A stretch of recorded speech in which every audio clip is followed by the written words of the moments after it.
아주 특별한 인터뷰 돌아왔습니다. 와. 박범계 의원 어서 오십시오. 와. 안녕하세요. 이게 윤석열 탄핵이 좀 늘어지면서 박범계 의원이 제가 알고 있기에는 약간 욕바지 부녀처럼 욕을 많이 먹었어. 왜냐하면 8대0 탄핵을 확신하는 국회의원이었기 때문에 왜 이렇게 낙관하냐 하면서 박범계 의원이 욕을 좀 많이 먹었는데 박범계 의원 말씀대로 이루어지고 돌아왔습니다. 네, 아이고. 사실 이게 우리 쪽 진영이 흔들리게 됐던 측면은 이런 게 있거든요. 자꾸 저쪽에서부터 시작하고 불안감을 자극하니까 계속 흔들리고 있던 상황이었거든요. 박범계 의원이 중심 잘 잡아주셨죠. 5대3 교착 구조. 예. 네. 그것이 바이러스였죠. 네.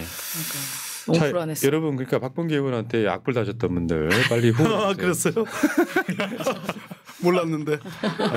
그랬군요. 35-0017- 새날은 악플이 없었던 걸로 아는데. 새날은 없죠. 그냥 지워버리거든요. 밖에서 열심히 지금 5979-93. 저는 박범계 의원을 이제 윤석열 내란 국면에서 인터뷰를 여러 번 했는데요. 네. 옛날에는 그냥 전 법무부 장관이었거든요. 근데 인터뷰를 해보니까 진짜 나랑 이렇게 뭐가 잘 맞는다 그럴까요? 생각이 거의 비슷한 사람. 네. 제가 갖고 있는 뇌구조랑 거의 비슷하신 분. 그리고 실제로 보면 되게 귀여우세요. 그죠. 예. 또 귀여운 걸로 또 발전을. 그리고 윤석열이랑 또 그리고 약간 선후배 사이시잖아요. 연수원 동기인데 나이가 이제 그 양반이 많으니까. 예.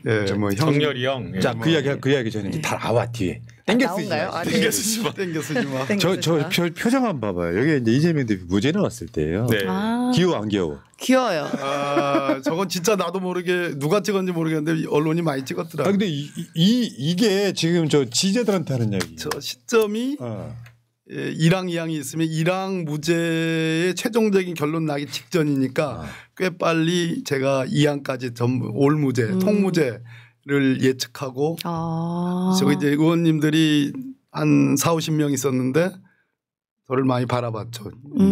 그래서 그러던데 법무부 장관답게 하나 했어. 여기 이제 말풍선 하나 딱 하면 되지. 아싸.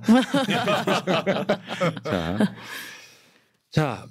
이제 오셨으니까 그 얘기 한번 해볼게요. 일단은 한덕수 헌법재판관 2명 지명한 거예요. 예. 나 근데 뭐 윤석열 내란만큼이나 황당해 사건은. 예, 너무 놀랐습니다.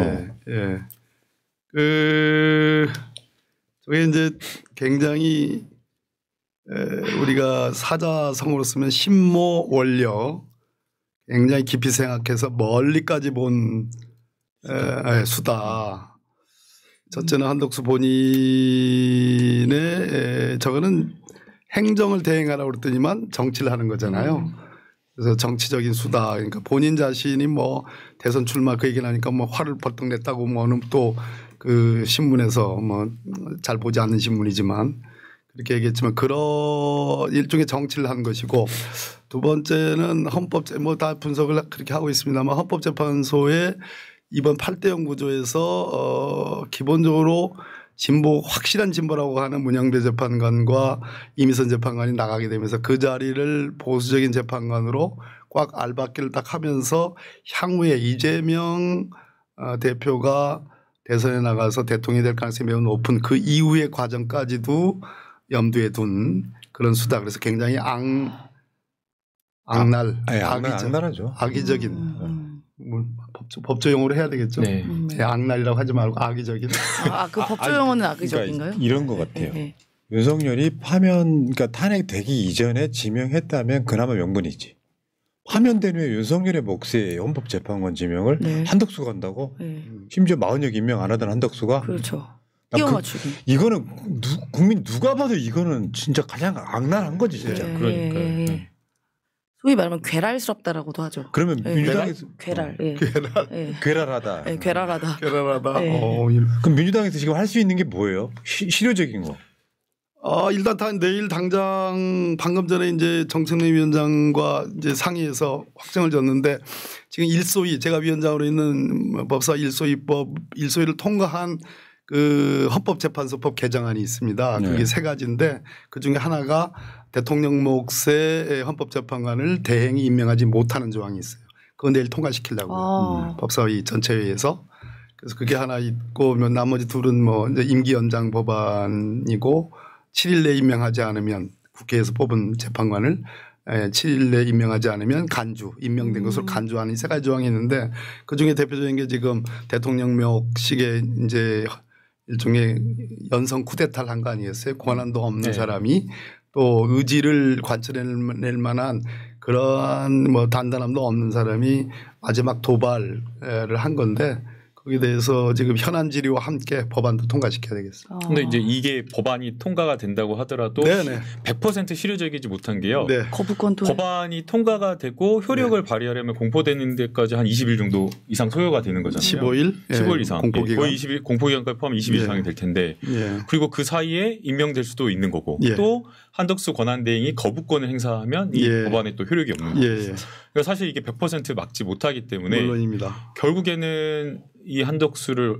뭐 날리는 것까지 탄핵하는 것까지 이건 명백하게 위헌인 행위를 하고 있다고 봐야 되잖아요. 예, 그렇다 하더라도 탄핵 소추해서 직무정지를 해도 직무정지 되기 전에 한 행위들이니까 그것은 이제 법적으로는 유효한 행위라고 주장을 할 거고 그래서 지금 우리 김남국 의원님 얘기가 맞는 얘기인데 지금은 명분 싸움이고 궁극적으로는 헌법재판소에 이제 가처분 신청을 할 거예요. 권한쟁의 심판하고 가처분, 즉 지금 지명 행위에 대해서 효력을 정지시키는 그런 가처분을 하는데 그것을 위한 명분 만약에 나가시는 그 대행과 이미선 재판관이 이것은 헌법재판소가 생각하지 못한 말도 안 되는 대행에 의한 민주적 정당성이 없는 사람 국민에서 의해서 선출되지 않은 권력이 지금 선출될 권력조차도 탄핵으로 파면으로 물러났는데 따지자면 항공모함이 있고 항공모함에서 출항한 전투기가 있는데 항공모함이 폭파됐단 말이에요. 돌아올 데가 없는데 그것이 유효한 것처럼 마치 모함이 있는 것처럼 모항이 있는 것처럼 착각하고 하는 이 위헌적 행위에 대해서 지금은 국민 명분 쌓기니까 뭐 우리로서는 실효적이든 아니든 모든 수단을 다 강구해야 되겠습니다. 그러니까 이완규 같은 자들은 지금 내란 수사받는 사람 중에 그렇죠. 하나잖아요. 공범이죠. 자진 사퇴하는 게 가장 좋은 방법인 것 같은데 그럴 리가 없고. 없죠. 야 진짜 돌려막기도 이런. 진짜. 자 알겠습니다. 어쨌건 요거는 좀 어떤 상황의 진행 과정을 보면서 한번 대처 한번 해봐야 될 것 같고요. 자 윤석열의 사법시험 동기이자 그럼 이성윤 의원하고도 동기예요? 네? 이성윤 의원하고도 사법시험 동기예요? 예. 아니 파면되면 사법시험 그것도 없어지는 거 아닌가요? 그런 법을 만들어야 돼요. 아니 그러니까 이제 요거는 이제 동기인 거 너무 싫으신 것 같아요. 사법시험 동기란 얘기 그만 좀 하세요. 좋아하는 줄 알았더니 잊을만 하면. 맨날 잊을만 하면 뭐 여기 있잖아. 윤석열을 가장 잘하는 국회의원. 잊고 싶어요. 잊어주세요. 저. 이거 완전 디스인데 디스. 그게 아니고 의원님 제 말씀을 들어주셔야 이거 완전 돼. 디스인데. 뭐냐면 마무리 하려고 이제 이제 꼬리표 떼드리려고 아무 의미가 없잖아. 야 근데 이렇게 재밌는 분이셨다는 거. 윤석열과 가장 잘 싸우는 국회의원 이렇게 해줘야 되는데. 윤석열 동기 보니까 어쨌건 너무 지금 많아졌어. 전원일치로 파면이 됐는데 왜냐하면 이게 윤석열과 직접 당사자들이 몇 명 있잖아요.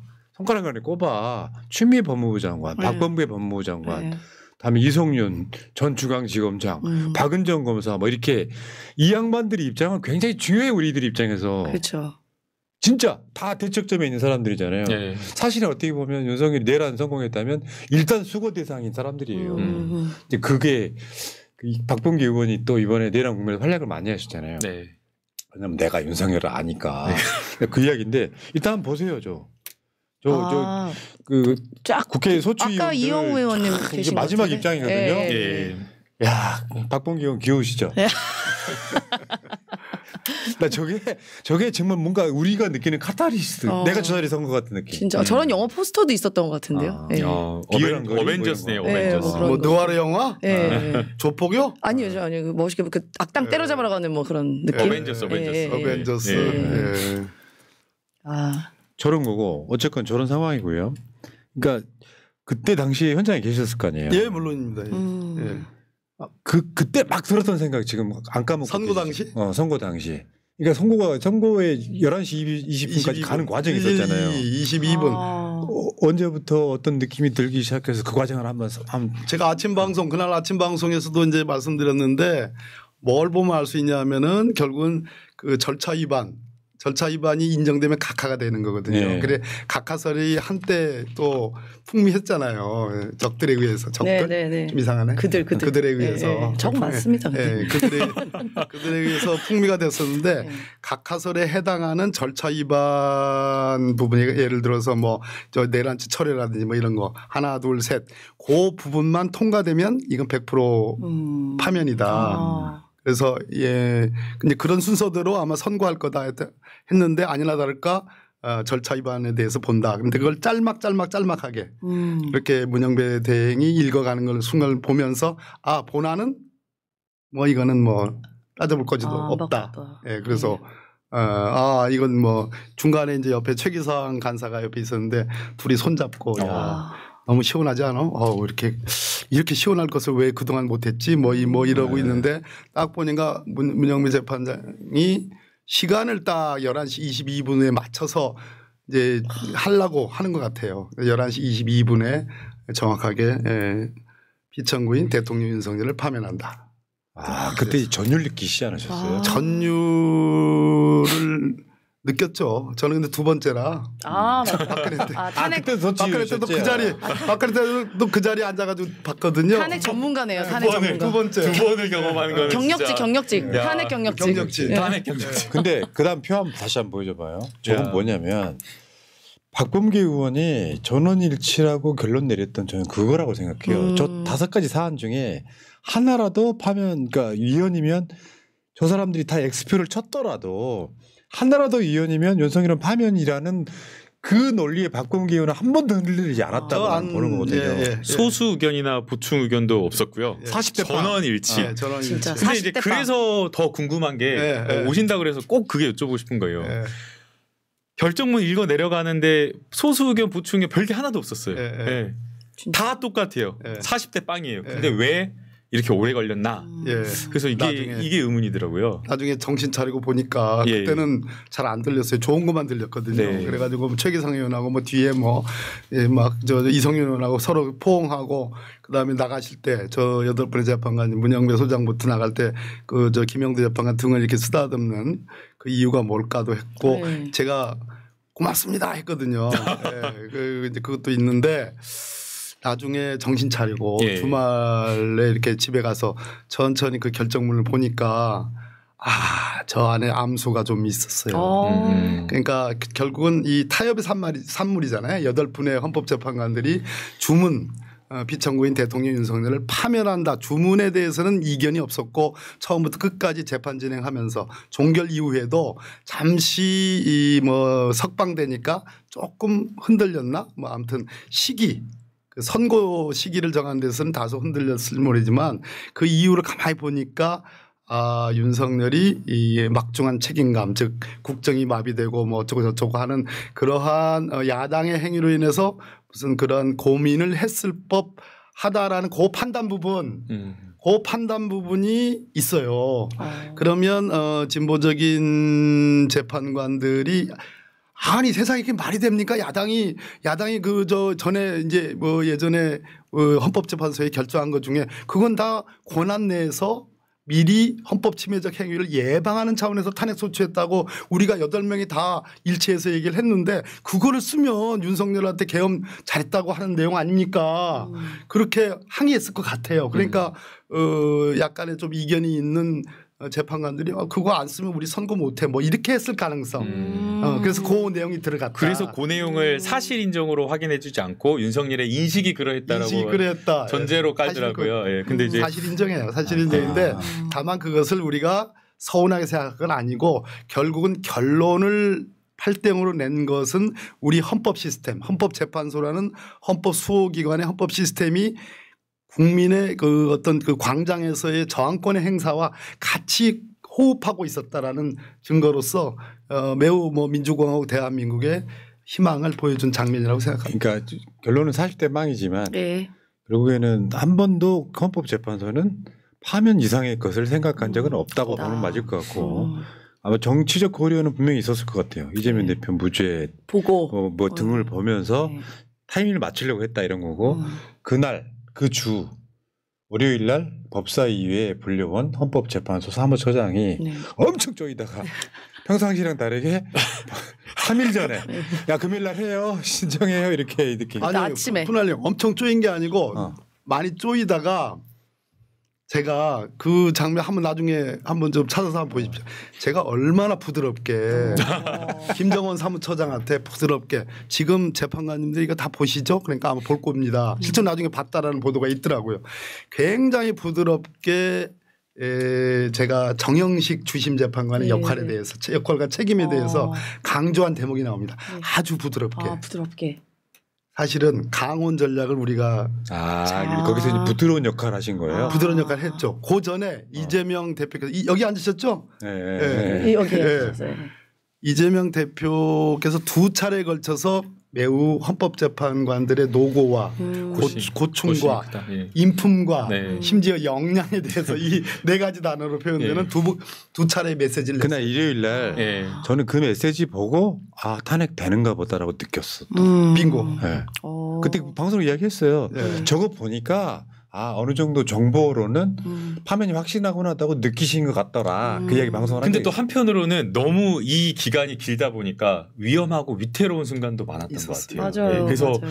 이게 이렇게 쉽게 결론이 나야 될 문제인데 생방송으로 다 온 5천만 국민이 봤는데 이걸 쉽게 결론 못 내렸다고 하는 것은 거꾸로 합리적 추론을 해보면 이 안에서 완결된 합의문을 끌어내는데 고충이 있었다는 거거든요. 논란이 있었고. 논란이 있었어요. 그래서 만약에 이완규 같은 사람이 들어간다고 해봐요. 오 마이 갓. 오 마이 갓이잖아요. 그래서 이건 위험한 것 같아요. 진짜. 맞아요. 진짜. 이완규 검사는 저희 동기예요. 역시 마찬가지 윤석열 동기. 또 동기예요? 네, 다 동기.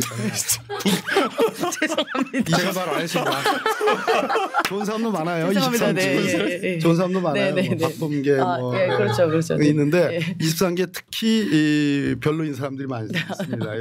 근데 조윤선 장관 기억나시죠? 강용석. 다 그런데 이완규는 저희 검사할 때부터 굉장히 아주 그 극단적인 검사 소위 제일주의, 엘리트 검사주의, 윤석열과 비슷한 검찰 제일주의 이것에 완전히 경도된 사람이고 거기에 이론적 무장을 엄청나게 해가지고 저는 아예 논리적인 토론을 할 상대로 취급을 안 한 사람이에요. 그런 사람이 지금 헌법재판관에 지금 지명이 됐다는 것은 저 사람들이 노리는 것이 그냥 지금 당장의 구조를 더 나가서 이재명 집권 이후의 국면까지도 고려한 저는.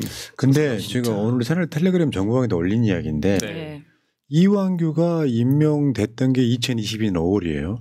근데 법제시장 임명되면서 국민의힘을 탈당했다고 하더라고요. 그러면 3년이 정당 가입한 지 3년이 지나야 가능하다는 헌법재판관 임명 요건이 아직은 안 돼요. 만약에 임명을 하게 되면 5월 달 정도 된다면 그게 임명 요건이 된다라는 썰이 있어요. 썰이 있어요. 아직 저거는 지금 국민의힘에서 당적 보유 여부 언제까지 보유했는지를 확인해 줄 수 없다 이렇게 나오는 거거든요. 그러나 충분히 문제 제기를 할 수 있는 사안이고. 자, 근데 마지막으로 이 장면 한 사진 2장만 보겠습니다.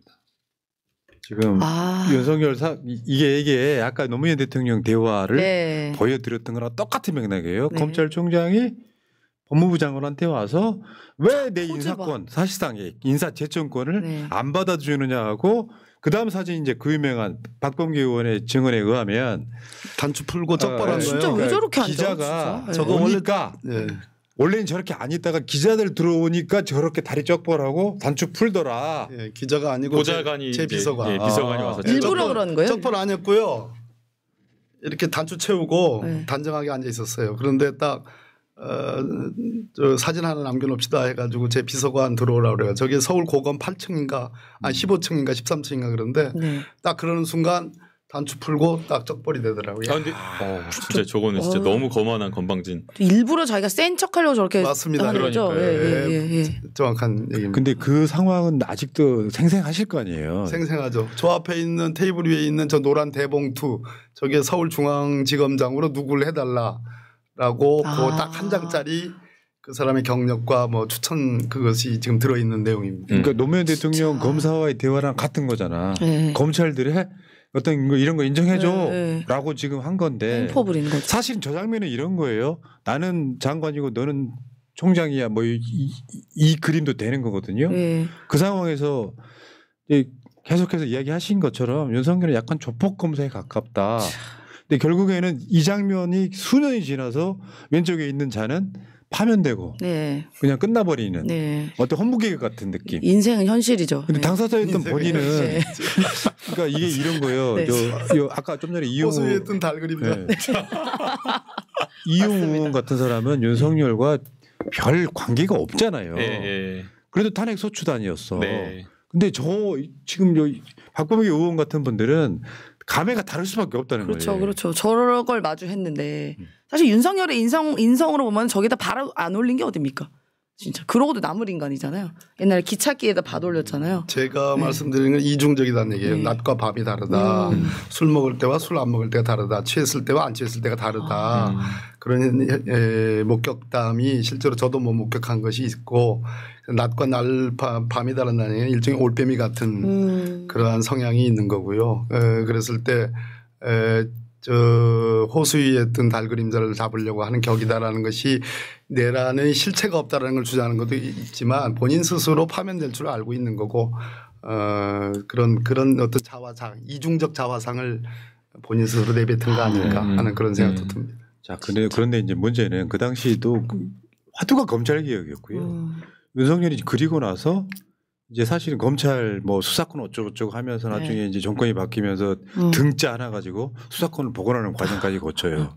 지금 검찰은 수사권을 완벽하게 지금 회수당할 상태에 놓여 있는데 그럼 검찰이 지금 할 수 있는 액션이 박범계 의원도 아마 뭐 인터뷰에서 그런 얘기 하신 것 같은데 검찰이 윤석열을 또는 김건희를 김성훈을 세 사람 중에 소위 전문용어로 누구를 먼저 딸 거냐. 네.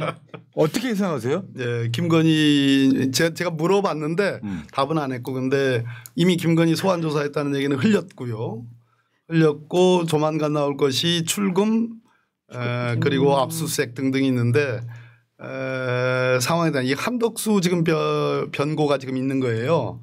저것도 사실은 검찰의 새로운 카드나 어떤 진행될 수 있는 것 그것이 뭐 저는 뭐 그 대단하다 뭐 이렇게 평가하는 거 아닙니다. 그거와 관계없이 이미 임계점을 국민의 검찰에 대한 인내의 임계점을 지났고 검찰은 해체 수준의 대변혁을 지금 맞이해야 되는 건데 그럼에도 불구하고 검찰의 지금 수사하는 특수검사들은 뭔가 시도할 가능성이 높다. 그중에 1호가 아마 김건희 관련된 것이 아닐까 하는 그런 예측을 해봅니다. 김건희가 사실 제일 무궁무진하죠. 팔 거는. 그렇죠. 근데 제가 봤을 땐 그래요. 결국에는 특검으로 수렴할 거예요. 네. 근데 여전히 지금 이 내란 세력들이 준동하고 있는 게요. 지금 새날 스튜디오 들어오기 전에 정의용 안보실장 있잖아요. 네네네. 사드 기밀 유출했다고 하면서 문재인 정부에서 있었던 국가 그 안보 라인들을 고위직들을 다 일괄 기소했어요. 지금 오늘 또 그거 묵혀두고 있었던 사건이었거든요. 네. 기소를 못 하고 있었던 사건이었는데 이 시국에 최근에 보면은 법원에 가면서 다 까이는 물론 이제 그거 다 무죄 날 거예요. 네. 지금 김만배 씨 오늘 무죄 나왔죠. 무죄 나오고 막 그랬거든요. 시그널이 좋죠. 왜냐하면 김만배가 나머지 애들하고 다르게 나는 이재명 대표한테 뇌물 준 적 없어라고 주장했던 사람인데 뭐 개발 관련해 가지고 성남시에 뭐 청탁 넣었다 이 재판 받고 있었던 거거든요. 네. 참 어쨌건 검찰이 지금 용을 쓰겠지만 제가 봤을 땐 그래요. 내가 윤석열이나 김건희한테 뭔가 이렇게 약점 잡힌 게 없으면 태세전환에서 털 수도 있는데 임명한 사람 임명권자인데 윤석열 인사 스타일이 그렇잖아요. 뭔가 약점 있는 사람 임명해서 써먹는 사람들이라 지금 이 자들이 윤석열이나 김건희나 김성훈을 제대로 칠 수 있겠냐. 그러면 좀 민주당은 지금 사실 그게 언제 이루어질지 모르지만 특검 준비할 수밖에 더 있겠어요? 그거밖에는 없죠. 검찰 못 믿죠. 사실 국민들이 못 믿어 하니까. 근데 지금 이러한 그 한덕수 사태 그거 더 나가서 지금 파면 선고 이후에 윤석열이 일본은 뭐 대충 뭐 파면 뭐 승복한다는 표현까지는 아니지만 좀 양순한 그런 메시지를 냈는데 이본은 선동을 했잖아요. 불복과 선동 그리고 전환길인가 뭐 그 친구는 뭐 처음에는 뭐 싹 지우고 앞으로 정치적인 그런 거 안 하겠다고 하다가 윤석열의 그 행태를 보고 나서 지금 헌법재판소를 가루로 뭐 개헌으로 가루로 만들겠다 이렇게 나오잖아요. 그것은 궁극적으로 이러한 그 한덕수 사태까지 포함해서 전체적으로 국민의힘 계열의 후보들의 속을 태우는 장면들입니다. 저 부분에 대해서 국민적 공감대가 있지 않거든요. 그러니까 대단히 우둔한 짓을 하고 있는데 그럼에도 불구하고 저렇게 밀고 나가는 이유는 윤석열이 갖고 있는 내가 어쩌면 평생을 교도소에서 써가야 될지도 몰라. 극형을 내가 받아야 될지도 몰라라는 그러한 우려와 자기만이 보수를 다시 재건할 수 있다라는 그러한 어떤 무슨 잘못된 미몽 뭐 이런 것들이 결부돼 가지고 아스팔트 세력과 함께 지금 이렇게 활성화되는 그런 측면이 아닐까. 그러나 국민들이 용납하지 않는 길을 갖고 있기 때문에 사실은 민주당이 국가를 어떻게 더 멋지게 재건할 거냐. 어떻게 민주공화국의 미래를 어떻게 더 좋은 비전을 보여줄 거냐. 거기에 지금 우리는 좀 천착을 해야 될 그러니까 시민들 답답하다고 느끼는 게 그거 아니에요. 지금 상황이 오늘 한덕수 지시나 윤석열이 하는 상황은 법보다 주목이 가까운 상황이에요. 심정 같으면. 근데 우리는 법을 지키면서 해야 된다고. 그렇죠. 네. 저쪽에는 내란부터가 다 불법적으로 행했던 것들이잖아요. 저쪽이 스피디해.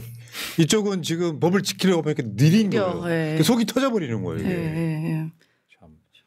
자, 어쨌든 검찰이 이제 움직이면서 뭔가 신용을 하면 저는 이렇게 봅니다. 우리가 윤석열이 퇴거하는 것도 국민 승리의 상징적 장면인데 안 나고 있어 열받는 거고 김건희를 왜 수사 안 해? 그러면 김건희가 이제 뭐 포트라인 설지 안 설지 모르겠습니다만 명태균 게이트 이제 그거 맞아요? 명태균한테 불법 여론조사 시킨 건 맞아요? 이거 물어보려고 이제 검찰이 김건희 소환할 거야 이렇게 띄운 거잖아요. 근데 그런 장면이라도 하나씩 봤으면 좀 속이 시원할 텐데 네. 한덕수가 오늘 딱 하는 거 보고 이거 아직 멀었구나 이런 생각이 좀 들었죠. 오늘 한덕수 한 짓을 보고 이게 내란이 지금 전혀 끝난 게 아니라 지금 예를 들어 대기줄에 있었던 윤석열 하나만 입장시킨 거 말고는 없잖아요. 나머지는 다 똑같잖아요. 지금 관저에서도 안 나오고. 근데 우리 의원님 윤석열 전화번호 갖고 계시잖아요. 없어요. 저는 있는데 제 핸드폰이 해킹돼가지고. 저는 있는데 전화번호 알려드릴까요? 아니 저 관제에서 좀 나가라고. 김건희도 나가라고. 문자 보낼까 좀 나가라고 좀. 세금 아깝게만. 나도 있긴 한데 그 전화번호 없어졌나? 아니 근데 저 얼마 전에 해봤는데 지금은 전화를 받을 수가 없습니다. 이렇게 나와. 김건희도 마찬가지. 전화 해보셨어요? 네, 저 가끔 해요. 우리 방송마다 했었어요. 방송 중에 전화해요. 왜 근데 윤석열은 퇴고 안 해요?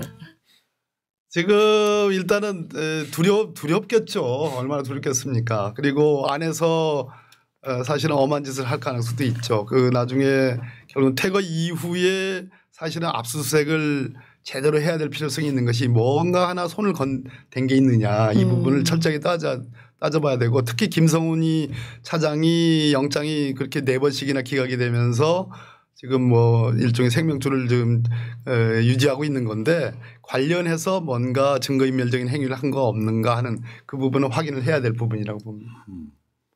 근데 이게 결국은 증거인멸할 수밖에 없잖아요. 다 당사자라고 생각하면은 뭔가 찝찝한 구석이 있는 건 다 치울 거 아니에요. 치우죠. 태우고 뭐 하겠죠. 근데 지금 윤석열이 관저에 머물러 있는 건 다 국민들 세금이란 말이에요. 네. 옛날에 굳이 말하자면 전기 끊고 수도 끊어야 나오려나. 단전 단수. 아니면 앞에 단전 단수한 다음에 이제 앞에다가 이제 약간 고기 굽고 막 약간 막걸리 냄새 풍기고.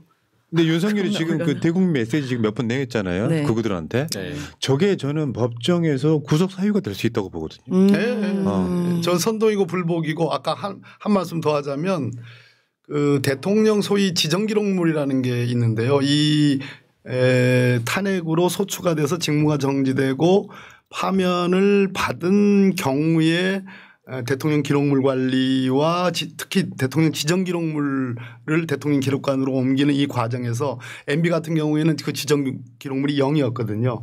그 관련해서 지금 관저에서 나오지 않으면서 이 지정 기록물과 관련된 관여 행위가 있지 않을까 하는 생각이 듭니다. 파면 전에 직무 정지됐지만 아직 파면이 안 돼서 직위를 잃지 않았기 때문에 이 지정 기록물의 지정 문제, 이관 문제가 클리어되지 않았어요. 그래서 그것이 굉장히 그 전문가에게 좀 맡겨야 되겠네. 굉장히 중요한 부분입니다. 네, 갑자기 드는 생각이에요. 네. 그러니까 그런 측면들은 제가 봤을 때는 뭐 두 번째 문제 같고 하나가 뭐냐면 사실은 파면되면 그날 갈 집이 있잖아요. 이미 있죠. 가고 이삿짐은 나중에 옮기면 돼. 네. 박근혜가 늦게 나온 이유는요.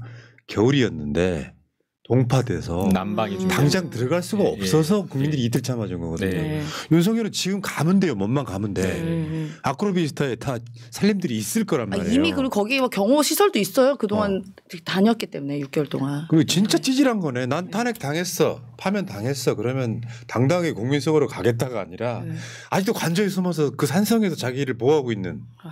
그래서 파쇄기 막 열심히 돌리면서 진짜 찌질한 자네요. 겁도 많고 찌질하고 증거인멸하고 사악하고. 그 민주당 등도 계속해서 저 메시지 내야 된다고 봐요. 네. 지금 증거인멸하고 있냐, 뭐하냐. 네 맞습니다. 예. 윤석열이하고 김건희가 이삿짐 쌀 거 아니잖아요. 거기 안 싸죠. 그냥 몸은 일단 나와야죠. 그게 상식이지. 어제 보니까 진짜 파티했다는 소문이. 불이 환하게 밝혀 있고 막 밖에 정원에도 막 불 있고 막 요리사 복장의 사람들이 막 계속 왔다 갔다 했다 이게 동영상으로 찍혔더라고요. 네. 뭐 하는 사람들일까요? 거기 뭐 작살로 회 잡고 뭐 풍선 이벤트 하고 뭐 그런 분들 있겠죠. 참. 저게 이제 조금 어려운 부분인데 기록물 관리와 다시 한번 말씀드리지만 기록물 관리와 증거인멸에 양립할 수 없는 그런 부분들이 있는 것 같아요. 그러니까 나는 내가 전에는 대통령이었지 않냐. 그리고 내 기록물이다. 근데 권한이 정지되고 지금 파면된 대통령 자격을 잃은 상태에서 저 기록물에 대한 접근이 어느 정도까지가 허용되느냐. 압수수색이 실패로 갔잖아요. 그런 부분과 관련해서 오늘 제가 여기 출연하면서 갑자기 든 생각인데 그 부분은 좀 파악을 좀 할 필요가 있는 것 같네요. 근데 저는 요즘엔 내가 아까도 말씀드렸지만 민주당을 믿습니다. 잘해. 뭔가 미리 대비해갖고 되게 잘하더라고요. 이럴 땐 기분 좋아해야 되는 거죠. 아니 왜냐하면 이게 당과 당원들이 어떤 괴리감을 갖고 따로 가잖아요. 그럼 항상 어긋나요. 근데 지금 분위기는 최소한 이재명 대표 체제 민주당은 그렇게 이반되는 당원들 민심이 없어요. 맞아요. 잘하겠지. 적극적으로 뭐 지지해주고 효능감도 있고 막 이렇게. 근데 지금 제가 봤을 때는 국민의힘이 가장 큰 문제라고 생각하는데 이건 국민의힘은 좀 정치도 오래 하신 우리 박범계 의원께서 보시면 나중에 어떻게 되겠습니까? 저 정당은. 아까 제가 말씀드렸듯이 저는 최소한 무릎을 꿇을 것이다라고 생각했는데 그렇지 않잖아요. 그렇지 않고 지금 지도부에 대한 책임을 묻는 것도 없고 그리고 완전한 대국민 사과도 없고 윤석열의 일종의 불복과 선동의 메시지가 2차 메시지에서 나왔고 뭐 전환길 등등이 여전히 이제 준동하고 있고라고 본다면 국민의힘이 결국은 내란 세력과 그동안에 동조화했던 것을 그러한 큰 그림에서 벗어나지 못하는 어정쩡한 상태 거기에 대해서 원심력적으로 뭐 다소 다른 이견들 예를 들어서 한동훈 그러나 탄핵소추 지난 12월 작년 12월 14일에 탄핵소추 당시 한동훈과는 또 완전히 다른 그러니까 본인으로서는 경선을 해야 되니까 중심 세력이 여전히 내란 세력과 함께하고 있는 거 아닌가. 그랬을 때 원심력이 크게 작용해서 분열 가능성도 있고 크게 대통령 선거에서 힘을 쓰기는 어렵지 않는가 이런 생각이 듭니다. 그렇다면 저것은 일종의 차기 당권을 도모한다든지 대통령 선거 이후에 반격을 준비하는 그러한 아까 그래서 한덕수 카드조차도 제가 아까 말씀드렸죠. 계속 민주당 집권 이후의 상황을 겨냥한 포석이다. 그러면 국민의힘도 그렇게 움직일 가능성이 없잖아 있다 이렇게 보는. 근데 이 사람 정무감각 떨어진다고 보는 게요. 윤석열이 내란 바로 일으키고 나서 일주일 안에 그 기성 언론들이 대구 경북 민심 탐방하는 르포가 있어요. 다 윤석열 찍었던 사람들인데 뭐라 그러냐면 그래도 계엄은 아니지 했던 사람들. 그러니까 지금 이제 이게 길어지면서 그쪽 분들이 윤석열 지지하고 막 탄핵 반대하고 했지만 그런 사람들을 제외하고 나면 윤석열 찍었던 48%의 사람들이 있죠. 그중에 저는 한 절반 가까운 사람들이 지지를 떠났다고 보거든요. 그런데 다시 돌아오게 만들려면 내란은 분명히 잘못된 거야. 사실 우리가 내란 일으킨 거 아니잖아요. 윤석열 잘못된 거지. 라고 딱 선을 그어줘야 그 사람들이 돌아올 명분이 생겨요. 그렇죠. 근데 지금 국민의힘은 그게 아닌 상태에서 한 줌 극우에 계속 소구해가면서 당권이나 잡겠다고 하고 있다 그러면 그냥 망하는 거죠. 여러분 그 내년 지방선거 때 옛날 문재인 정부 때 불경 그 장들을 우리가 한 거랑 비슷하게 강원도지사 포함해가지고 싹 가져와 버려야 돼. 그리고 완전 망하는 걸 보여줘야 돼요. 그렇지 않아도 윤석열 내란 전에 작년 총선 때 있잖아요. 수도권은 거의 다 쓸어버리다시피 했잖아요. 민주당이. 그렇죠. 더 가속화될 거라는 거죠. 국민의힘 적은 게 정무 감각이 없는 거예요. 네. 아 그리고 뭐 대선 주자라고 이렇게 쑥쑥쑥 나오는 사람들 보면 지금 막 출마 선언하고 그러는데 대부분이 다 거의 수배 대상인 사람들 아닙니까? 대선 주자라고 나온 사람들이 수사 대상이네. 그러니까 네, 수사 대상, 수배 대상. 현상법 네, 이렇게 네, 해가지고 네. 법 전문가가 아니시니까 충분히 뭐 네, 면책이 될 수 있어요. 죄송합니다. 네, 수사 대상, 수배 대상, 뭐 개친 또친, 어친한 매친한 똑같은 거. 청명이 주거나 한식이 주거나 다 똑같은 말이니까 들어보니까 충분히 가능한 일이에요. 네, 네. 그 명태균 게이트에 명태균 씨가 다른 사람은 몰라도 박범계 의원은 신뢰한다는 이야기예요. 아 맞아요. 몇 번. 어제 저기 부인하고 네. 통화했는데요. 야. 통화했는데 그 재판부에서 무슨 뭐 지금 보석 청구하고 구속 취소 네. 청구한 거에 대해서 조만간 저 재판부가 조만간 결정을 내릴 테니까 좀 조용히 하고 있으라. 나는 재판장이 왜 그런 얘기를 했는지 이해가 안 되는데 그래서 저희들이 법사위가 지금 내려가려고 지금 그 얘기를 했거든요. 부인께. 그래서 좀 나오게 해 주십시오라고 해서 어제 면회를 했어요. 부인이. 근데 재판장이 좀 잠깐 그럼 가만히 있어라고 했다고 그런 얘기를 해요. 그래서 그걸로 또 흔들리나 명태균 씨 그러면 안 되는데 그래서 그래서 한 내일 모레쯤에 내일 법사위 하고 나서 한번 가보려고 그랬는데 지금 현안이 이렇게 또 터져버리니까. 그렇네. 그러니까 저 명태균 처남이 동영상 보여줬다니까 어디에 그 황금폰 이게 어디 있다는 거 그때 한 방송을 이 서랍을 이렇게 해서 열면 까만 구멍이 있는데 그걸 잡아당기면 서랍이 촥 열리고 그 안에 황금폰 세대가 있었고 그다음에 이거 저 USB가 있었는데 그거를 검사들이 나와가지고 그 안에 들어있는데 그거 만져보지도 않고 그냥 지나가더라. 어떻게 그래요? 덮으려고 했던 거죠. 덮으려고 그런 거죠. 우리 안 봤어. 안 봤어. 근데 명태균 게이트가 뭐 실제로 이제 제대로 수사를 하면 윤석열은 당선 무효형. 무효. 예. 국민의힘은 이제 대선 390억인가요? 갑자기 생각나는 게 있어요. 제가 박범계 의원이 법률위원장으로 변호사 시절에 모셨거든요. 아까 이용우 의원 제가 초선 때 우리 김남구 의원님이 제가 초선 때 오셨거든요. 부위원장 하면서 오셨거든요. 근데 지방선거 때 국민의힘이 기억나시는지 모르겠는데 국민의힘이 공천원금으로 2억 원을 줬다가 돌려줘갖고 차에다가 돈 현금을 받아겠다 내팽기친 그 사진과 녹취가 있는 그 녹취록을 확보해갖고 오라고 하신 거예요. 그래갖고 그 사람을 가락시장까지 제가 쫓아가가지고 1박 2일 따라붙어가지고 우리 그때 입과 손만 있는 거 아니에요? 우리는 발로 뛰었어요. 발로 뛰었습니다. 맞아요. 그때 정말 김남구 의원님이나 뭐 그래서 의원 되신 거예요. 그때 너무 그때 위원장님을 모시고 진짜 재밌었어요. 그때는 코인 안 했어요. 의원이 코인이 지금 주식과 다르지가 않습니다. 미국은 지금 전략자산으로 인정했는데 지금 이러면 시대를 못 따라갑니다. 민주당 이러면 안 됩니다. 코인 해야 되겠군요. 그리고 코인 하셔야 됩니다. 영원히 괴로운 김남구. 지금 초점이기 때문에 지금 들어가시기 때문에. 트럼프는 왜 그러고 있어요, 근데? 지금이 사야 될 타이밍. 김남구 의원님 진짜 민환 저 조사관이었어요. 그러니까 의원님이 지금 따라가가지고 순간적으로 코인 얘기를 해서 미안한 감정이 생겼는데 그러실 필요 없어요. 우리가 밀고 있어 우리 지금. 밀고 있어 코인왕으로. 밀고 있어. 코인왕 김남구. 코인왕 민주당이 김남구. 블록체인으로 지금 빨리 2030을 잡아야 된다. 제가 시대를 못 따라가고. 그리고 지난주 화요일에 저희가 8대0 얘기하면서 우리 푸나님은 8대0이 안 되면 그때는 코인 안 했어요.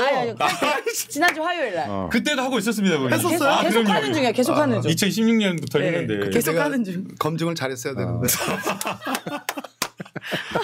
오늘 나 왜 이러는지 모르겠네. 아까 동기 때문에 화나신 것 같은데. 저보고 재미없다고 한 번 그래가지고 내가 푸나님 앞에서 나도 내가 왜 뿜개라는 별칭을 갖고 있는지를 보여줘야 되겠다 해가지고. 아니 근데 박범계 의원 보면 복수를 제대로 하시는데. 그 뿜개도요 어떤 뿜개. 느낌이냐면은 사람이 아니었어요? 좋다 보니까 내 어떤 감정선을 건드리면 못 참는 거예요. 그러니까 나는 박범계 좋은 게 뿜개 동영상 너무 보면 귀엽지 딱 않아요? 나오잖아요. 근데 오늘 보니까 의원님이 약간 작심하고 나오신 게 있어 보여. 근데 수습은 우리가 다 해드릴 테니까. 남국이 옆에 있으니까. 그날 박범계 그날 저녁을 같이 먹었어요. 박범계 의원님하고. 뿜개 사건 때. 뿜개 사건 때 그날 기억나시죠? 난지 캠핑장에서. 그래갖고 그때 박범계 의원님이 뭐라 하시냐면 나 그때 죽는 줄 알았다. 한파게 죽는 줄 알았다. 아니 근데 약간 정치인 우리 캠핑 가면 고기 다 같이 사오고 고기를 라면 사오고 다 해. 같이 캠핑도 했는데 다니셨어요? 왜냐하면 그때는 워낙 엄중한 상황이었기 때문에 사실은 뿜어가지고 사실은 그때 이제 어떻게 그때 김남국 풋풋했죠. 그때 박근혜 국정농단 때 사건이에요. 그때. 맞습니다. 네. 시간이 참 이렇게 벌써. 근데 캐릭터가 있는 건 좋은 것 같아요. 캐릭터가 있으신 건 좋은 것 같아요. 캐릭터가. 네, 정치인들 코인 뭐 뿜게 뭐 이런 거. 근데 전 김건희. 자, 오늘 이야기 마무리 한번 해볼게요. 이런 게 있어. 끝이 없네. 그러니까 한 30분 더 하죠 뭐. 그러시든지요. 그러니까 이게 그 검찰 개혁이라고 하는 대명제 속에 정치 검사들이 윤석열을 필두로 해가지고 문재인 정부의 반기를 들었던 사건이에요. 근데 사실은 그 중에 수괴를 내란 수괴가 아니라 조폭 검사 수괴를 박범계 전 법무부 장관이 끝내고 돌아온 자리야 지금 이게. 그러니까 되게 감동적이잖아 지금 내 느낌은. 네. 뭐 저만 한 게 아니지만 정말 살이 뭐 몇 킬로 빠질 정도로 그때 제가 그때 법사에 있었잖아요. 근데 그때 이제 아무도 안 가려고 했었죠. 왜냐하면 또 죽는다. 또 죽는다. 그리고 검찰을 다룰 수가 없다. 청와대 입장에서는 검찰을 다루고 진압할 사람이 필요한 거고 또 가서 완전히 맞다이로 검찰총장과 붙어가지고 밀리지 않고 싸워야 될 그런 법무부 장관이 필요한 상황이었거든요. 근데 아무도 안 가려고 했었어요. 당에서는. 근데 그때 박범계 의원님밖에 없었다. 고생하셨습니다. 그리고 또 있잖아. 비슷한 맥락으로. 이재명 대표를 한 재판을 한 8개 9개 붙여가지고 죽이려고 했어. 내란 후에 수거 대상까지 만들었어. 윤석열이 먼저 죽잖아. 이건 역사의 아이러니가 있는 거야. 맞습니다. 그래서 심지어는 채널A에서 큰 백보드에 죽이려고 해도 절대 죽지 않는다. 윤석열이 했다는 말 보도 한번 나온 적 있잖아. 그 이재명이는 그 법으로 그냥 그 죽이려고 해도 안 죽어. 그러니까 내란 물리적으로 죽이려고 했어. 그래서 내가 영역백에 담아가지고 내가 죽어야지 그럼. 진짜 이게 일요일 날 개헌 이야기만 아니었으면 지금 한 일주일 우리가 이런 얘기 하는데 근데 하루도 진짜 편히 발 뻗고 잘 수가 없어요. 자, 어쨌건 간에 그 과정에서 책임이 있었던 자리에 있던 사람들은 마음고생 많이 합니다.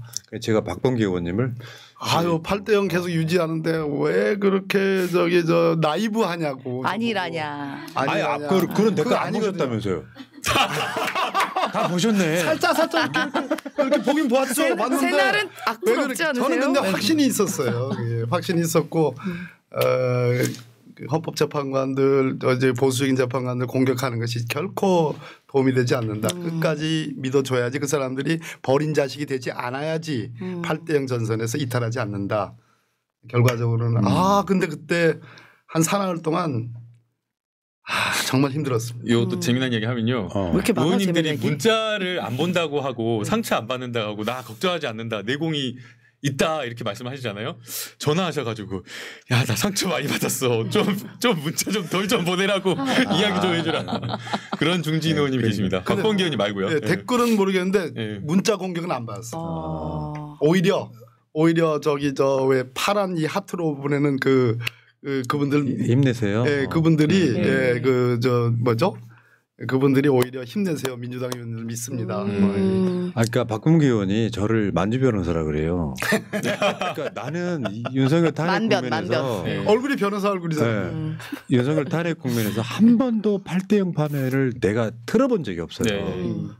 이게 뭐냐면은 아까 말한 5가지 조항 중에 아무리 보수 재판관이라 해도 그 중에 하나는 위헌으로 인정하면 8대0일 수밖에 없잖아요. 그렇죠. 근데 이거 완벽한 40대0이었잖아. 근데 그 상황에서 이제 위험했던 건 4월 18일 이후의 상황은 있을 수도 있었지만 저는 저는 가능성이 없었다고 보는 이유는 그렇게 나가서 윤석열을 2년 동안 결국 그 완주하게 만들어주는 건 불가능할 거라고 봤고 근데 그 생각이 박범계 의원하고 저랑 일치했던 거예요. 저는 박범계 의원님 스탠스가 맞았다고 생각한 게 뭐냐면요.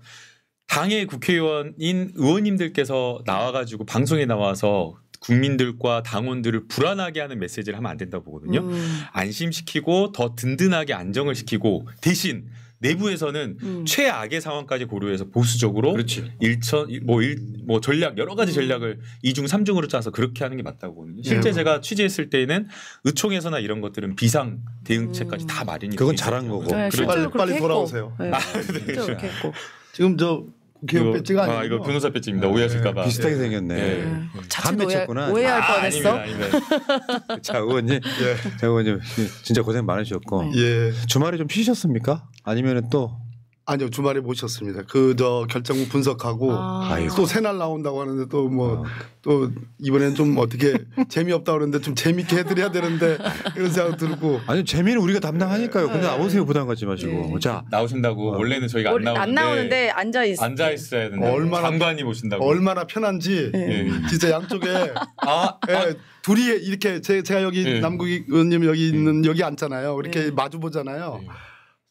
약간 불편할 때도 있어요. 그러니까 화면이 자기를 안 비칠 때는 굉장히 인자하고 뭐 박범계가 훌륭하고 뭐 그러는데 저 비칠 때는 안 비칠 때는 완전히 다른 사람이야. 뭐 너 거기 앉아 있니? 뭐 이렇게 표리부동을 보이셨습니까? 이거 재미 없을까봐 오늘 아니 어제 밤 12시 40분에 남아 있어야 된다고 특별히 메시지 보낸 게 저희한테 재미 없을까봐 둘은 오늘 좀 남아 있어라. 내 말 좀 들어봐. 우리 이렇게 해서 늘 제가 나오면 이렇게 의원님이 오늘 거의 뭐 짜고 나오셨는데 이게 뭐냐면은 다음 질문을 생각을 해야 되기 때문에 너무 케미가 잘 맞으면서 저랑 단둘이 하는 거 싫으시다는 거예요. 아니 그게 아니라 저 물을 때는 너무 인자하게 또 뭐 아주 훌륭한 의원님을 이렇게 칭송하는데 화면 안 잡힐 때는 완전히 딴청 피우고 있잖아요. 뭐 제가 얘기하는데 별로 귀담아 듣는 것 같지도 않고 그렇지 않아요. 진행을 해야 되기 때문에 귀 비는 정도는 아니지만 그래도 저도 그거 약간 문제라고 생각하긴 해요. 왜냐하면 박범계 의원 이야기하실 때 표정이 이랬어야 돼요. 그게 잘 안 된다고. 잘 안 되나 단독을 하시니까. 근데 우리 이렇게 웃어도 되는지 모르겠네. 일단 파면은 됐으니까요. 한덕수 이반 그러니까 그렇지 않아도 의원님 나오셨는데 아까 초반에 댓글이 뭐라고 달렸냐면 그런 분들 꼭 있어. 지금 인터뷰할 때냐 빨리 한덕수 탄핵시켜 이렇게. 지금 한가하냐 뭐 이런 거 있지. 저 오늘 하루 종일 일하고 왔습니다. 지금 조금 전 법사위 긴급 인터뷰 기자회견 하느라고 3시간에 걸쳐서 입장문 작성하고 뭐 지금 단 30분도 모셨습니다. 예. 네. 그러니까 난 짠해 솔직히 말하면. 우리가 세금으로 세비 주니까 국회의원 열심히 일해다 있지만 3kg 빠졌습니다. 아이고. 네. 빠지실 게 어디 있다고? 그러니까 그러니까 안 빠졌네. 빠져야 김남국은 안 빠지고 있어. 네, 4.5kg 빠져갖고 너무 행복합니다. 그러니까 세비로 제가 너무 편한 친구라. 세비로 그렇죠. 받는다 그래서 그 모든 것들이 부려먹을 대상은 아니라고 생각해. 난 동지직 관계가 중요하다고 생각해. 마음고생하신 분들, 고생하신 분들 여러분 후원금으로 보답해 주세요. 농협 355-0017-5979-93 박범계 후원회고요. 자 의원님 저 앞에 카메라 보시면서 윤석열 탄핵하고 돌아온 소감과 함께 앞으로의 각오 짧게 듣겠습니다. 예, 이미 항공모함은 파괴됐습니다. 항공모함에서 출항한 작은 비행기든 큰 비행기든 뭐 전투기든 전폭기든 작은 함정이든 이미 쓸모가 없습니다. 모함과 모항이 이미 없어진 상태에서 내란 잔당들을 일수하는 일 그렇게 어려운 일은 아닙니다. 우리가 초지일관으로 국민 여러분들과 함께 아주 굳건히 의지만 잃지 않는다면 조만간 내란은 완전하게 제압될 것이고 새로운 대한민국의 새로운 정부 민주당의 정부가 저는 들어설 거로 확신합니다. 야 박수. 오늘 댓글이 너무 재밌다고 막 반응들이 막 저 원래 재밌어요. 너무 재밌다고. 왜 지난번에 대조적으로 딱 다음 주에 바로 혼자 나오시게 하는 거 어떨까요? 그럴까요? 같이 있어야 돼요. 오늘까지는 윤석열 파면의 새날이 될 겁니다. 이따가 8시 40분에 또 이제 전현희, 최민희, 김현 이분들 나오는 시간이 있는데 그때까지 좀 즐기시고요. 한덕수는 지금 박범계 의원이 처리하러 갑니다. 지금 만나러 갑니다. 자 방송 마치고요. 이따가 새날에 8시 40분에 뵐게요. 세 분 고생하셨습니다. 고맙습니다. 고맙습니다.